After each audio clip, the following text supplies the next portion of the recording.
नमस्कार। जय हिंद। जय श्री राम दोस्तों। शिवम चौधरी ऑफिशियल में आप सबका स्वागत है। आगे बढ़ने से पहले आप सबसे रिक्वेस्ट है, वीडियो को लाइक कीजिए, चैनल को सब्सक्राइब कीजिए और शेयर करना मत भूलिएगा।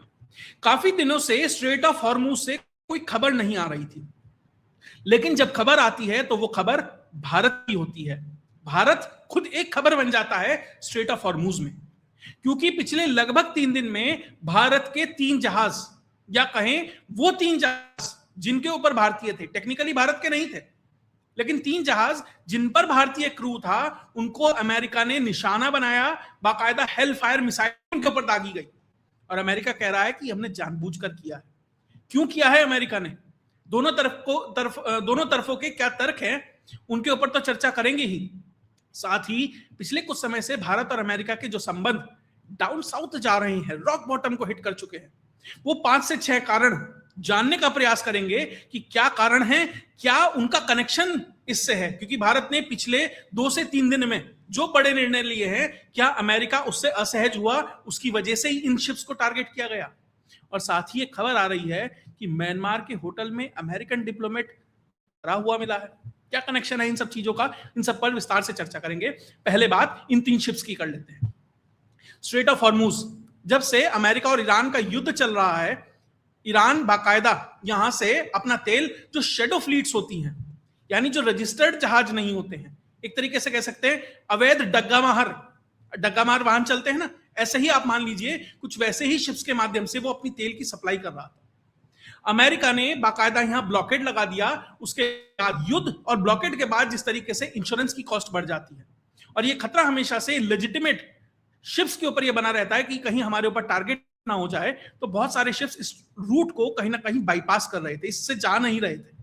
लेकिन बहुत सारे शेडो फ्लीट्स ऐसे होते हैं, यानी डग्गामार अवैध वाहन आप एक तरीके से कह लीजिए, बहुत पुराने शिप्स होते हैं, अगर वो डूब जाए, कुछ हो जाए तो बहुत खतर, मतलब नुकसान नहीं होता है, और इंश्योरेंस वगैरह भी उनका कुछ नहीं होता। बस ये है कि अवैध रूप से चल रहे हैं, बिना कागजी कार्रवाई वाले, कुछ मोटा मोटा उस तरीके से समझिए।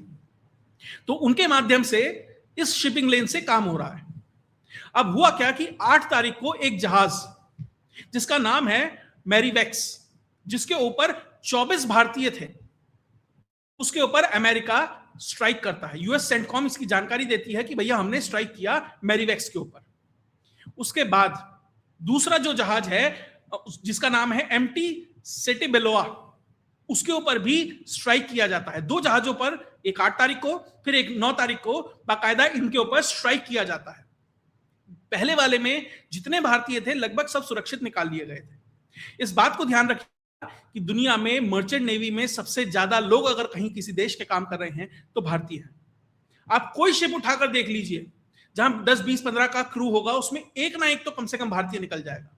तो हर जगह भारतीय आपको निश्चित तौर पर मिलेंगे। लेकिन जब दूसरी शिप को स्ट्राइक किया जाता है तो इसमें 21 लोग को तो बचा लिया जाता है, लेकिन 3 भारतीय इसमें मिसिंग होते हैं, और अब ऑफिशियली मान लिया गया है कि वो डेड है। उसमें शायद एक हिमाचल का लड़का है, 23-24 साल का, उसकी न्यूज बहुत सारी वायरल हो रही है, उसके घर वाले भी बता रहे हैं। तो कुल मिलाकर इन 2 शिप्स के ऊपर हमला किया गया। टेक्निकली ये शिप्स भारत के नहीं थे, क्योंकि इन शिप के ऊपर पलाओ नाम के एक देश का झंडा लगा हुआ था।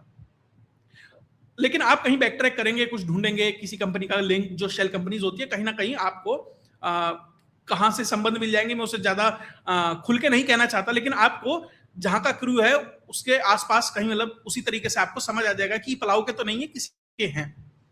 अब इस चीज को समझते हुए जो भारत का विदेश मंत्रालय है, बाकायदा जो अमेरिका का दी अफेयर है भारत के अंदर, उसको समन करता है और यह बताता है कि भैया ये नहीं चलेगा। देखिए, अब इसमें बहुत सारे लोग ये तर्क लगा रहे हैं कि भैया जब वो पलाऊ का झंडा लगा हुआ है तो टेक्निकली तो भारत के शिप नहीं है। अगर अमेरिका ने उस पर हमला कर दिया तो भारत की जिम्मेदारी क्या बनती है? लेकिन मेरा सवाल यह भी है कि अगर भारत की जिम्मेदारी नहीं बनती है तो भारत समन क्यों कर रहा है? इसका मतलब भारत ये समझ रहा है कि हमारे जो लोग हैं उनको नुकसान पहुंच रहा है, और ये प्रोटेस्ट या कहें ये जानकारी अमेरिका को दी जा रही है। और डिप्लोमेटिक लेवल पर जब आप ये तरीके से आप कम्युनिकेट करते हैं, समन करने का मतलब है भाई काम छोड़ यहां आ, हमें बात बतानी है। इसका मतलब डिप्लोमेटिक भाषा में आप एक सख्त संदेश दे रहे हैं। और जब ये सब कुछ हो रहा था तो भारत की एक और तीसरी शिप है जिसका नाम है एमटी जलवीर। जो पहली दो शिप थी, अमेरिका ने कहा ये सैंक्शनड शिप थी, इनके ऊपर सैंक्शन लगे हुए थे, ये इस वाटर से जा रहे थे, इसलिए हमने स्ट्राइक किया। और जो बल्कि जो दूसरी शिप है एमटी स्टेबेला, उसके बारे में जो इंडियन फॉरवर्ड सीमेंस यूनियन है, उसके जनरल सेक्रेटरी मंतव ने कहा है कि भैया उसको कोई कम्युनिकेशन किया ही नहीं गया था अमेरिका की तरफ से, एंकर्ड थी वो शिप, कोई कम्युनिकेशन नहीं था। उसके बावजूद, और जब उसके ऊपर हमला हुआ उससे 10 दिन पहले तक, 10 दिन तक मतलब उससे पहले 10 दिन तक वो एक जगह स्टेशनरी खड़ी हुई थी, फिर भी उसको स्ट्राइक किया गया। अमेरिका कह रहा है कि भैया हमने तो कम्युनिकेशन किया, ये सब कुछ किया, लेकिन जो इंडियन फॉरवर्ड सीमेंस यूनियन के जो लोग हैं वो ये कह रहे हैं कि नहीं, कोई संपर्क नहीं है, सीधा हमला किया गया। और अमेरिका ने इसे ये नहीं कहा अटैक किया, उन्होंने कहा हमने डिसेबल किया। साहब आपने डिसेबल किया, सबसे पहले आपको यह सुनिश्चित करना चाहिए था कि आप डायरेक्ट हेलफायर मिसाइलें नहीं मारेंगे, डायरेक्ट अटैक नहीं करेंगे। आपको डिसेबल करना था, उस क्रू को कैप्चर करना था, शिप पे आप एंट्री करते, उनको गिरफ्तार करते, सैंक्शन है, जेल ले जाते, 100 चीजें होती।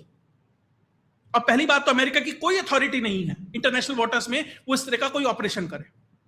तुम्हारी ईरान की लड़ाई चल रही है तो तुम अपने आप समझो, लेकिन किसी देश, वो पलाव का भी झंडा हो भाई, वो पलाव का हो, भारत का हो, श्रीलंका का हो, किसी का, आप क्या अथॉरिटी रखते हैं?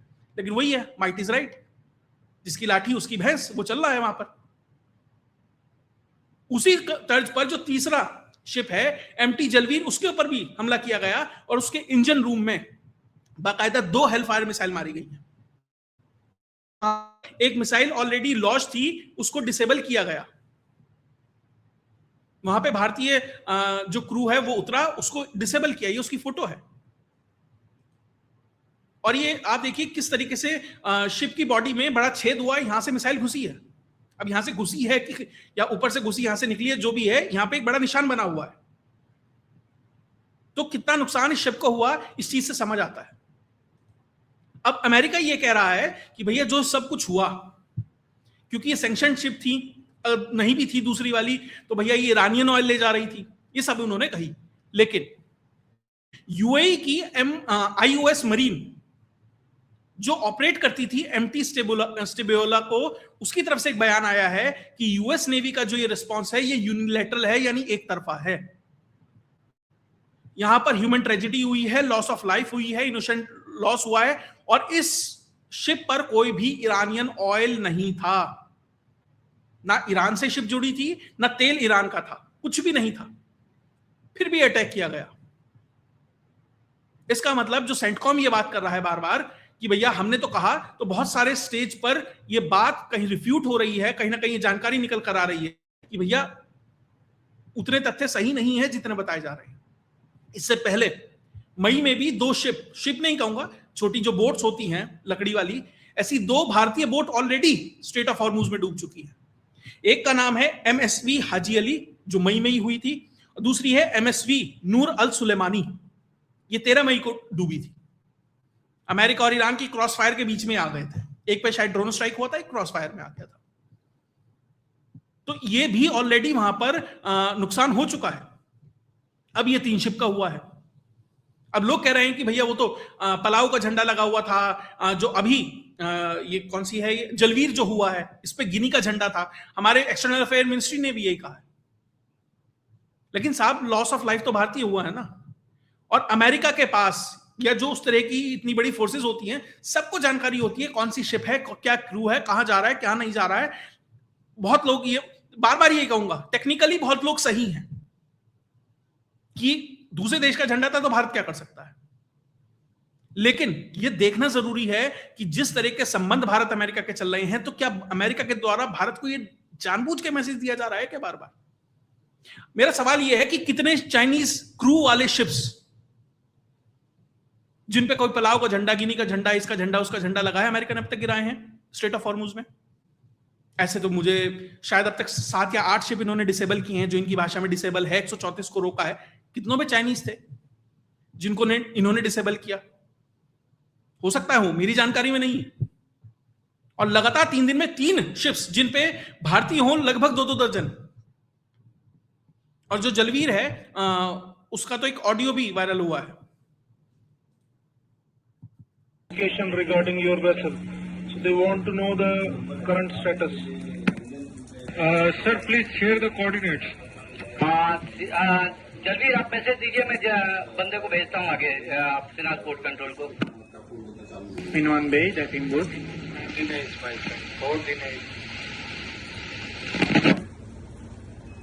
Okay. Sinas Port Control, this is a message from Jalveer that all crew are safe. They are in forecastle and they have a huge fire in the engine room. वो कहते हैं कि जो पोर्ट सिनास पोर्ट है उसको हम बता रहे हैं कि हमारा सब क्रू सेफ है, लेकिन जो हमारा इंजन रूम है उसमें बड़ी आग लगी हुई है. तो अब ये समझते हैं कि बहुत लोग जो कनेक्शन जोड़ रहे हैं कि भैया अमेरिका से जो हमारे संबंध खराब हुए हैं पिछले 2-3 दिन में जो घटनाएं हुई हैं, ये बहुत लोग इससे जोड़कर देख रहे हैं. तो पहले समझ लेते हैं वो क्या है. सबसे पहला, अभी भारत ने लगभग 48 घंटे पहले या 2 दिन पहले के आसपास जो स्टारलिंक है उसकी एंट्री भारत में बैन कर दी है.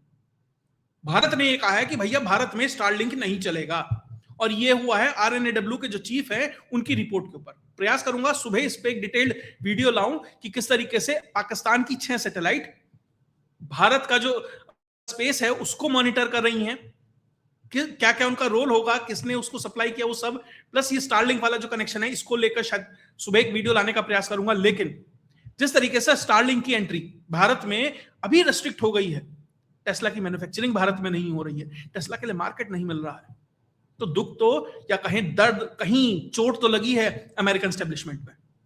उसके अलावा अभी मैंने तो एक डिटेल वीडियो लगभग हफ्ता भर पहले किया था, लेकिन 1-2 दिन पहले से मेन स्ट्रीम चैनल उसको कवर कर रहे हैं कि भारत और ओमान के बीच में एक पाइपलाइन प्रपोज हो रही है कि किस तरीके से वहां से गैस भारत आएगी और लगभग 3.5 किलोमीटर वाटर बेड में होगी और पूरी पाइपलाइन आएगी, मिडिल ईस्ट से भारत को जोड़ेगी और भारत एक लैंडिंग पोर्ट बनेगा और यहां से जो नेचुरल गैस है पूरी दुनिया को जाएगी और भारत एक एनर्जी हब बनेगा. तो भैया अमेरिका तो सारी जंग ये एनर्जी को सिक्योर करने के लिए कर रहा था, वेनेजुएला से ईरान तक, और भारत बिना युद्ध लड़े अगर एनर्जी डेस्टिनेशन बनता है तो निश्चित तौर पर अमेरिका को तो ये पसंद नहीं आएगा. ये भी पिछले कुछ समय की हाल फिलहाल की ही घटना है. उसके अलावा अमेरिका जिस तरीके से भारत के साथ ट्रेड डील के लिए लालायित है और भारत लगातार टाले जा रहा है. भले ही विपक्ष ये कह रहा हो भैया भारत ने तो ट्रेड डील कर ली है, सब कुछ हो गया है, साइन हो गए, अभी कहीं फॉर्मलाइज नहीं है. और ट्रंप प्रशासन मिड टर्म इलेक्शन से पहले वो चाहता है और भारत फिलहाल कहीं ना कहीं उसको लटका रहा है. तो ये चीज भी अमेरिका को पसंद नहीं आ रही है. चौथी चीज, टर्की. अमेरिका जिस तरीके से टर्की का इस्तेमाल उस इलाके में करना चाह रहा है अपने आप को मजबूत करने के लिए, और भारत टर्की को एनसर्कल कर रहा है, उसके साथ ही आसपास के जो देश हैं उनको हथियार देकर, उनको आर्म कर कर बाकायदा अमेरिका ये प्रयास कर रहा है कि टर्की में मोनार्की जैसी आ जाए और एर्दोगान वहां बन जाए वो मोनार्क, और उसका इस्तेमाल करे टर्की को एज अ वसाल. इकोनॉमी डूब चुकी है, अमेरिका ही सपोर्ट कर सकता है, और भारत वहां ग्रीस को और आपका साइप्रस को, इजिप्ट को, इजराइल को, सबको हथियार दे रहा है. तो ये भी कहीं ना कहीं जो डायनामिक्स है उस पूरे इलाके का उसको बिगाड़ता है. पांचवी चीज, भारत जिस तरीके से अपनी शिपिंग इंडस्ट्री पे काम कर रहा है, क्योंकि भारत को जब आईमेक बनाना है, आईमेक का जो प्रोजेक्ट अब लॉन्च होने वाला है, India middle east economic corridor, तो भैया भारत की शिपिंग इंडस्ट्री बहुत मजबूत होनी चाहिए. भारत की मैन्युफैक्चरिंग हो, भारत की लॉजिस्टिक्स हो और भारत की शिपिंग इंडस्ट्री हो, इसको बहुत मजबूत होना पड़ेगा. तभी गति शक्ति से लेकर, और मैंने किस तरीके से बढ़ा रहा है. हर 1.5 महीने में लगभग भारत एक नया शिप ऐड कर रहा है अपनी फ्लीट के अंदर. भारत अपनी शिप्स के लिए खुद इंश्योरेंस की स्थिति, मतलब खुद इंश्योरेंस कर रहा है. तो इंटरनेशनल लेवल पर जो लॉयड और एससी संस्थाएं थी लंदन में, वो शिप के लिए इंश्योरेंस देती थी, भारत कर रहा है. अगर भारत खुद की शिपिंग को मजबूत करेगा, अपना मैन्युफैक्चरिंग लॉजिस्टिक्स को मजबूत करेगा और आईमेक पर भारत की एक बड़ी छाप होगी, तो अमेरिकन कंपनीज को कैसे एंट्री मिलेगी. तो वो भी अमेरिका चाहता है कि भारत का जो शिपिंग इंफ्रास्ट्रक्चर है या जो वो इकोसिस्टम है उसको कहीं हैम्पर किया जाए, उस पर एक दबाव बनाया जाए. और ध्यान दीजिएगा, जब ये अटैक हुए हैं 3, तो American ambassador Sergio Gor Bharat में नहीं है, वो भारत से बाहर है. तो स्टारलिंक हो, टर्की हो, आपका ट्रेड डील हो, ओमान की गैस पाइपलाइन हो, भारत का शिपिंग इंडस्ट्री को मजबूत करना हो, साथ ही अभी जिस तरीके से जो मुकेश अंबानी है उसके ऊपर उसको दबाव बनाया जा रहा था, मुकेश अंबानी से बाकायदा उसके अपनी स्टार्टअप में डोनाल्ड ट्रंप के बेटे ने 100 मिलियन इन्वेस्ट करवाए हैं। तो ये सब चीजें दर्शा रही हैं कि किस तरीके से भारत धीरे धीरे अगर कुछ कर रहा है तो अमेरिका उससे इस रीजन में, मैं ये नहीं कह रहा सिर्फ भारत से, चाइना से भी, रशिया से भी, हर एक से डील कर रहा है, लेकिन भारत के परिप्रेक्ष्य में बात करें तो वो सहज नहीं है कि भारत यहां पर एक स्ट्रांग प्लेयर बनकर उभरे, क्योंकि जिस तरीके से वो एंटिसिपेट कर रहा था कि ये युद्ध चलेगा, जल्दी खत्म हो जाएगा, वो नहीं हुआ।